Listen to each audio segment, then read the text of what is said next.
one of the questions I wanted to ask that just kind of kept creeping up for me is, why aren't you happy? Yeah, well, it might be some of those exact same things.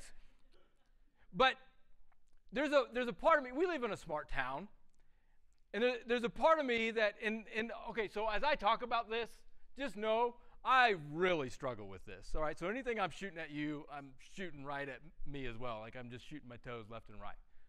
If you're so smart, and we got a lot of smart people, then why aren't you happy? If we have all the things, all the stuff, access to more information and more fun things right at our fingertips, why aren't you happy? I really had to wrestle with this. This came to a head for me during COVID. Because I was provided for, I had everything, but I was extremely irritable. Just ask my kids and my spouse. And I had to wrestle more with me than any other thing. I'm like, what is going on? Why? Like, I'm preaching about happiness and joy and purpose, and I have all these things. At the same time, I have to wrestle with me, and there's this, I'm not an angry person. I'm not like, oh, I'm going to go shout you down or anything like that. It's very much not me. At the same time, I could sense like this low level of irritability, this low level of anger, like a level 2, but it was just always there. And what is this? Because I'm not an angry person.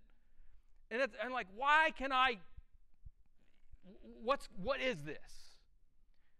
And I got a sense that a lot of you during COVID, or even now we're 2-3 years away, still struggle with this of why can't I just be happy? For me, I had to deal with a lot of things, recognizing that, I struggle with anxiety. A lot of my irritability had nothing to do with me being angry or being irritable. It was the fact that I was anxious. I had to really do some digging underneath my symptoms to see, well, I like to be in control, and there was nothing that I was in control of. I like to know what to do. I like to know to have the answers. And guess what? In 2020, nobody had any answers, and we still don't. And so that raised anxiety. I was like, I didn't know I wrestled with anxiety until COVID. And then now that I name it, now that I know that, I can name it, and I can take steps forward into dealing with that. And I would say, underneath your happiness or your non-happiness, there's something deeper that's going on. Something that says, I'm not enough. Something that says, I'm not wanted. I'm not loved. Something that says, I'm just a paycheck to my kids. Something that says, I'm not valued. I have no value. Something that hits at some very dark stuff in our lives. So I want to talk about this because this really has an impact on just our joy in life, our peace in life, our purpose in life. What story are you telling yourself? And so as we go through this, I also realize I got a Baptist background in myself. So you talk about happiness, all right? And I've actually said this in a sermon too, and I agree with it theologically. It's like, Mike, God is more concerned about your holiness than he is about your happiness. You know, and yes, God wants you to live rightly. And so it seems almost like so vain to talk about being happy. But can I tell you something? God does want you to be happy. Jesus starts his sermon out in the Sermon on the Mount. Blessed are those, happy are those. He does want you to live blessed. But as we're going to find out in this series, happiness is far different from how the world defines happiness and how Jesus describes it, what we attribute to that. So I do want to just at least set you up with that context in mind. We're going to use the word happy, but it can have far different meanings and far different consequences for you and I. For instance, happiness can be based off of happenings. Who's my dog lovers in here? All right, who's my cat lovers? Cat people, all right? So some of you might have when you see some of these memes or you like cats, I think we got a picture of here of a cat. Yeah, this is my happy face. Look at that cat, so happy. All right, who's the cat haters? Anyone don't like cats? All right, so you might Right there, free cat, it says there. So, different, I know, that's bad. That's bad. Can I show that in church? Can we do that? I'm going to blame the media person for that. Yeah, that's better. That's better. Different things can make you happy, but also just, some of you guys are like, you're like, Rita and I go by this saying, we offend early and often, all right? So anyway, I don't know if that's good or not. Movies. They just filmed a movie in town. Oppenheimer, right? We all saw that. The whole town was just like excited and buzzing about Oppenheimer and all that sort of stuff. We're going crazy about it. Comes out next year. But they also filmed the movie Brothers here in Los Alamos. All right. Did anybody see this movie? We were all excited. Like Spider-Man was in town. Natalie Portman, Jake Gyllenhaal. People were going crazy. Did you watch this movie? Do not watch this movie. It's horrible. It is like the worst movie I've ever seen. We all went to the movie theater and we're like, it was just terrible, terrible, terrible. So, like, different things can get you excited and then send you right down. Cowboys, 2-1. All right? We're all excited. But we all know the crash is coming. All right? So, all that to say, you can define happiness based off of happenings. All right? Happiness based off of happenings. And that will fade just as quickly as the smile does when you do the selfie. You've seen it before. You get the selfie, everyone smiles, hey, and then we're back to the normal face. That's the roller coaster, and that's the roller coaster I want to get us off of. Happiness is better when it's based off of God's plan for your life. The book of Philippians that Paul writes to this church is filled with a letter of joy. It is a letter of hope. And so that's what I want to give you. Now, I realize there's going to be some people here who you're just checking out Christianity. You're kind of skeptical.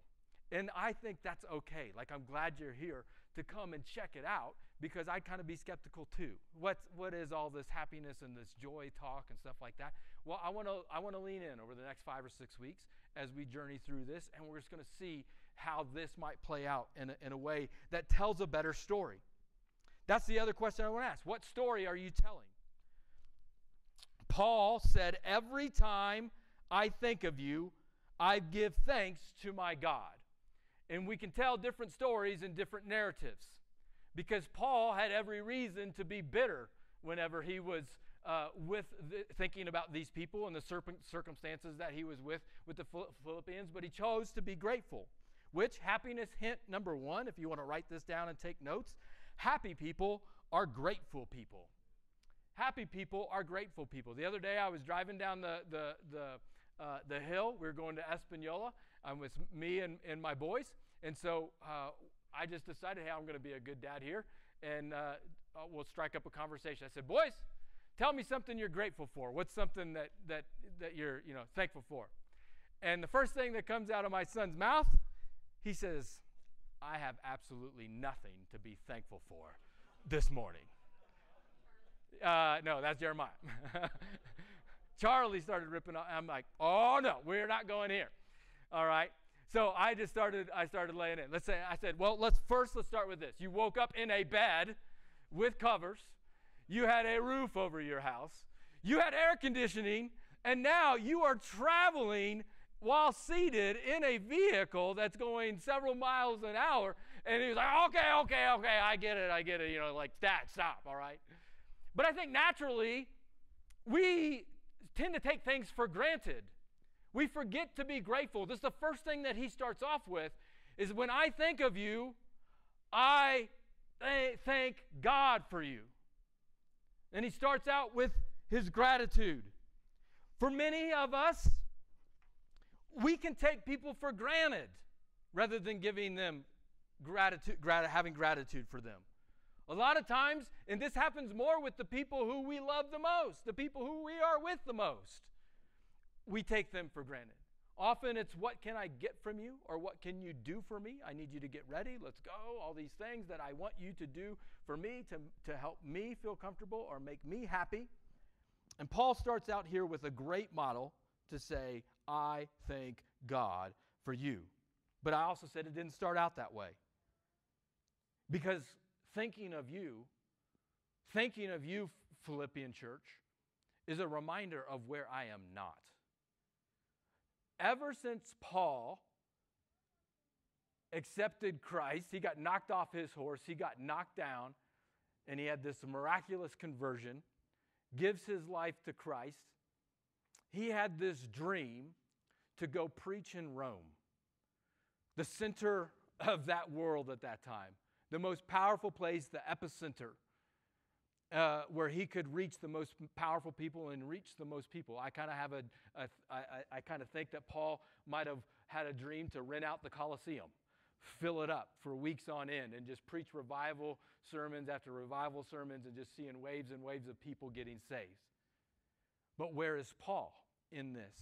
He's in Rome, but he's in a prison, handcuffed to a guard, day in, day out. When I think of you, I think about how God is not helping me get where I want to go. When I think of you, I think of where I am not and how this dream has been shattered. He could have gone there. When I think of you, I think how I was never even supposed to be there. I didn't even want to be in Philippi. He could have gone there. If you read in Acts chapter 16, where he meets this beautiful church that he gives thanks for, this is how it comes down. He says, then he was on this mission trip. He's starting all these churches. And he says, coming to the borders of Mysia, this is in Acts chapter 16, they headed north to the province of Bithynia. But again, the Spirit of Jesus would not allow them to go there. So he's trying to be on mission for God. He's trying to start churches. He's trying to do all the things that you'd be like, God, I'm on your team. Here we go. And it says, not Satan, not the enemy blocked him, but who? God did. God was shutting doors from starting missions and starting churches. I could imagine being Paul in that saying, what? Are you serious? I'm on your team. So instead, they kept on going. They went through Mysia to the seaport of Troas. That night, Paul had a vision. A man from Macedonia in northern Greece was standing there pleading with him, come over to Macedonia and help us. This is where Philippi's at. So sometimes God will just straight up bypass your plans and your agendas for your happiness or what you think is on the agenda for what is on his. When I think of you, I think about all the things I wanted to do, but God just blocked me time and time again. No. When I think of you, there's plenty of other things that God did. When he went there, people got healed. People got saved. Lydia was one of the first converts. He meets her, and they got saved, and then they start this church. But not only did they start this church and they start to see some people get healed and see some people get saved, when I think of you, I think about how I got beat up and how I got sent to prison. Because it wasn't long after God started doing some things. Watch what happens. Acts chapter 16, just a few verses later. A mob quickly formed against Paul and Silas. This is in Philippi. The city officials ordered them stripped and beaten with wooden rods. They were severely beaten and they were thrown into prison. When I think of you, I think about how that was not a fun mission trip. When I think about you, I think about how just God was against me the whole time. See, you have a choice. This is going to be a lot of where we go in this. Happiness is a choice. You're as happy as you choose to be. Now, we don't have to like the things that are happening to us, all right? He didn't like these things. But happiness, as we will see throughout this book, is a byproduct of right thinking and a byproduct of right living. These are habits, choices that you make day in and day out. When you don't feel like it, when you're not happy, when you do feel like it. That I am going to make the choice to think rightly. I give thanks for you. Even though there was a lot of junk, I'm going to focus on the good. Who in your life are you taking for granted? Who in your life do you need to be a little bit more grateful for and thank God for? And the good things. Because if this is a habit that you know this, like, okay, yeah, be grateful for people. We all know this, but it is harder to do. It is easier for me to walk into a room and pick it apart and say, well, you're doing this wrong, and this isn't picked up, and this is wrong, and this wrong, versus like, I thank God for you. Yes, we got to deal with the junk, but that's more me. That's more my stuff and my junk. I can walk into a room and pick it apart and not be grateful. That's my natural go-to. This is a habit. This is a habit, like a muscle that you develop. Happy people are grateful people. Happy people pray with joy for other people. He says, whenever I pray, I make my requests for you, for all of you, with joy. Who is somebody that irritates you? And don't point. Who is somebody that irritates you? Are you praying for them? Are you praying for them with joy and not just complaining about them? When I think about you, when I pray for you with joy. For you have been partners in spreading the good news with Christ from the time you first heard about it until now. He's saying there's a bigger picture here in life. There's a bigger purpose here that we're trying to achieve here. And despite all the obstacles, besides all the things that went down, there's a bigger thing that's happening. The Philippians had funded a lot of his mission trips and helped him out in so many ways. And here's this personal letter of thanks. This is a message today. This is a message today for people who you're drowning. Where you are in a valley. For those who want to give up. As I was preaching this today, I was thinking about this is preaching to Mike back in 2020, who was in a dark spot, who didn't see a lot of the joy, who was trying to just grab and reach for different things to say, keep going. This is for the mom, where day in and day out, when you're with your kids and you feel more like a referee in a UFC fighting match than you do for a mom, and you're not feeling all the gratitude and the joy at the time. This is for the person who just got the diagnosis and it hit. This is for the person who feels stuck in a place that they shouldn't be. Hello, Los Alamos. I'm supposed to be in Rome under the city lights reaching people, but I'm in a jail cell in prison right now. And you're feeling stuck in Los Alamos, saying, how did I get here? When can I get out? We have a choice on where we are going to put our trust and our joy. Paul gives them vision. Joyful people have a bigger vision than the current thing that is happening right now. Can we all admit that what he is dealing with right now, because not only is he in jail and prison, like he's awaiting execution. He's awaiting torture, and he has been tortured and beaten. He has no privacy. He has no rights in this moment here. Can we admit that this is an overwhelming situation that seems completely unfair and unjustified? Like God is against him in this moment here. And then he gives this beautiful truth of a vision that we can anchor in and have some hope in this moment. He says, I am certain that God, who began a good work within you, will continue his work until it is finally finished on the day when Christ Jesus returned. Now, when a fight happens in my house with the boys, I walk in the room, I say, who started it? Right? And they're both like, you know. And then sometimes I'm like, hey, if Dad's got to get involved, guess what? I didn't start it, but I'm going to. Yeah. Guess what you get with God? God started it, and he's finishing it. All right? So I don't know what the enemy has thrown your way, what he has tried to discourage you with, or divide, or distract, or anything like that. He might have started it, but God says, no. I'm the author.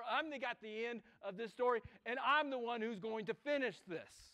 And Paul gives some vision for those Philippians to say, hey, I'm certain that with God, you can trust that he is faithful. Even when you're not faithful, he's faithful. He began a good work with you. He's not going to just leave you hanging. He is with you now, and he will continue to be until Christ comes back, and then we're going to be with him in his presence forever. So he sets some vision for some people.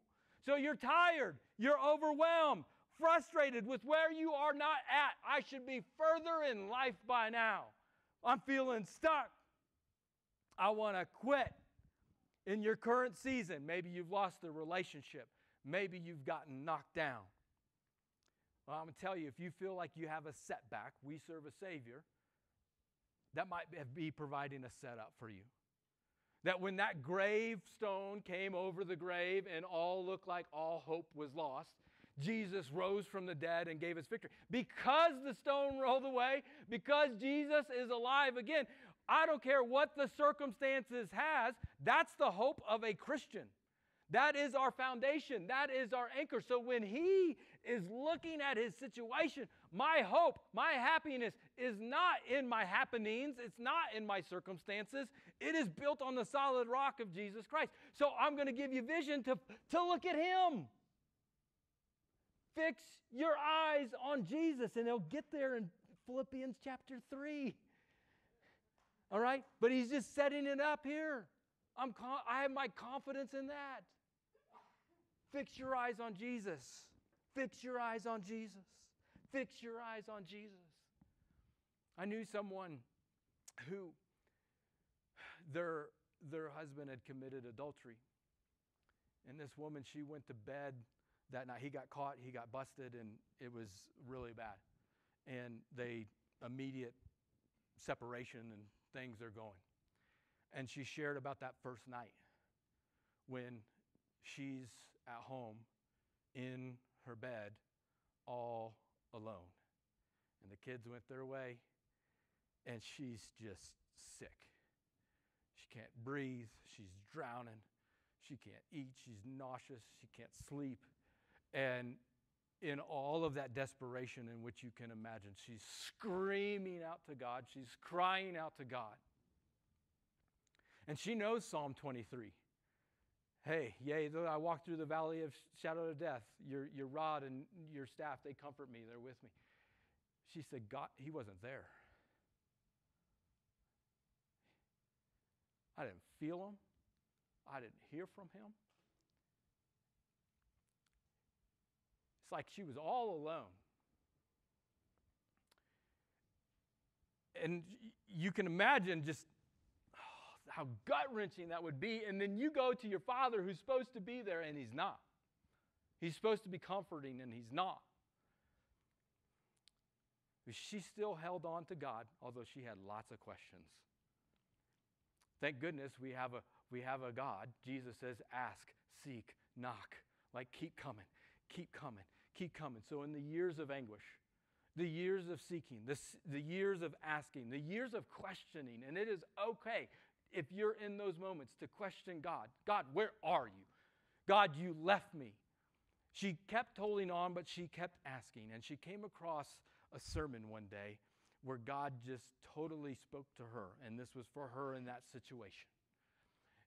The pastor that day was given an illustration of a toddler who was just learning to walk. The beauty of that moment when they take those first few steps. And as a toddler begins to walk, you know how it is for the moms and dads. You let them go and you're cheering them on. But there for a while, you kind of got to hold their hand as they're going up some steps and stuff like that, you know, because they might crash and fall and they still don't have all of those things. But there comes a certain time when you know, you got to hold on to them, right? You got to hold on to that child. But then there comes a time when you kind of graduate to where you kind of stick this finger out. And then all of a sudden, they're holding on to you. And then there comes this moment, and it just happens gradually all over time, but there's a time when that finger goes away, and guess what? The child is not holding a hand anymore, but they are now walking on their own, taking their own steps. And the pastor was sharing in this model that a good father, a good mom, a good parent eventually says, my son or daughter is strong enough to walk now. My son or daughter has the coordination to take steps now. I'm here with them, but they are matured enough, they are strong enough that they can take some steps now. And what God spoke to her in that moment for her, as she was crying her guts out that night, and God wasn't there, he seemingly had left her alone, she saw that he actually was there. And he said, baby girl, you're strong enough to walk now. I'm right here with you, but you got your legs now. In this season of pain, you are actually getting stronger now. In this season that you wouldn't, as she would put it in her words, I wouldn't choose that. But I wouldn't change it either because I'm stronger now. My faith in Jesus grew more now. I went through hell over here, but God was with me, and now I can run. Now I can soar. The God who created you has vision for you that says, hey, you're crawling right now, but keep going because eventually you're going to stand up. But keep going because eventually you're going to take a step. But keep going, you're going to walk. That's the vision that Paul has for you to say, I know it feels like you're abandoned, but this is actually good for you and your growth, and God's with you. Trust Him. He is the author, the finisher. He started it. He's going to finish it. Keep going. So there's somebody here today who's wanting to walk away, and the message is don't give up. Don't give up. He's there. He's with you. Keep walking one step at a time. Paul chooses the story. What story are you telling yourself? He goes on in verse 12. He says, I want you to know, my dear brothers and sisters, and we'll talk about this more next week, that everything that's happened to me, I want you to be able to be happy no matter what happens to you in life. You may not like it, but I can have joy and happiness no matter what happens in life. Everything that has happened to me here has helped spread the good news. I'm not living for popularity. I'm not living for power. I'm not living for status. Paul's on purpose right here. Paul has his priorities in check. Happiness comes with being on purpose, on the right point. Not my point, but God's point. For everyone here, including the whole palace guard, underline that, the whole palace guard knows that I am in chains because of Christ. Flip forward to the very second to last verse in this book. Philippians 4:22, right at the very end of this story, as he wrapped this up, he says, all of the rest of God's people send you greetings too, especially those in Caesar's household, which means he was chained to Caesar's guards. Who's chained to who? This is the greater vision. I'm in chains, but I'm free. God has a greater plan and purpose. I wanted to reach Caesar. I wanted to reach Rome. I'm here, and now they're sending them to me. These guards change every 4 to 6 hours. I got a new one here. And some of them evidently got saved, even in Caesar's household. What story are you telling? Tell a better story. One of faith that says God's got something in this. If you can't give thanks for what God is doing around you, okay, I get it to you. There's a lot of things going on. I can't give thanks to God for that.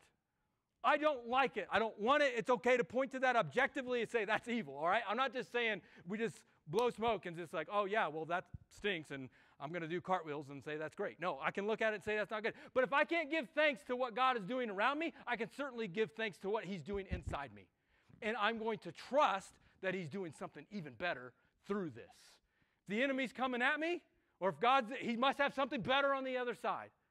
And so that's what I'm going to put my faith in. Oh, by the way, while Paul is chained and he wants to go reach Rome, he didn't just sit there idly just talking to those disciples or talking to those guards. You know what else he did? He wrote letters.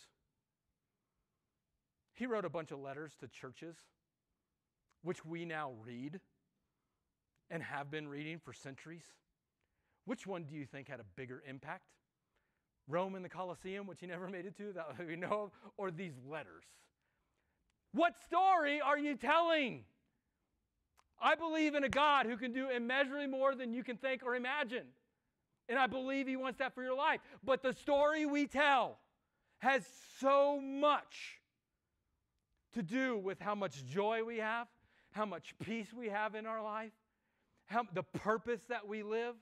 And this is what Paul is setting up in this verse. When I think of you, I think of God. And when I am in chains, everybody here knows why I'm in chains. And some of them are even getting saved. We can celebrate that today. Last thing, happiness hint. Remember why. Remember why. Why are you here? Paul started, he says, this is a letter from Paul and Timothy, slaves of Christ Jesus. I know I'm in chains. I'm like a slave to Rome right now. But guys, I'm nothing without Jesus. It doesn't matter what I do or what I have on my resume or what do I achieve or what people think of me. I'm a slave, a doulos, it says in the Greek. I have nothing if I don't have Christ in my life. This is what Jesus starts his sermon out on the Sermon on the Mount. Very first words that come out. Blessed, God blesses those, happy are those who are poor in spirit and realize their need for him. For the kingdom of heaven is theirs. Why are you here? Not in this room. Why are you here on this planet? For a relationship with God. This God who loves you, who wants to talk to you, who's given you purpose and value in life. And we have everything coming against us to say, no, that's not good enough. You need something else. That's not good enough. You need something else. No, I'm going to choose to remember why. I'm poor in spirit, meaning I bring nothing to the table. God has given me everything I need, and I'm going to anchor in on that. That's where our joy is going to come from. That's where our foundation is coming from. And that's where Paul sets the table for joy. This life, it's not about me. It's centered on him. We get that backwards. We center it on us, our joy, gone. Centered on him, that'll be your foundation. Joy, freedom, forgiveness, life, purpose will follow. Let's pray. I want to say thank you so much for taking the time to listen to the message today. I hope you felt inspired to take your next step of faith with Jesus. Just a couple next steps that you can take coming out of this. One, leave a review or a comment or share this message. That really does spread the message further and faster when you do that. Secondly, if there's a next step that you need to take coming out of this, head on over to our website, click Get Involved, and let us know exactly how you can take your next step. We would love to partner with you in that. And finally, if you have been impacted in a positive way through our ministries, or your family has been impacted in a positive way through our ministries, go on over to our website and click Give. And if you want to partner with us financially, that would be huge in getting the message of Jesus out through our ministries. Thank you again for stopping by the podcast. Have a wonderful week. God bless.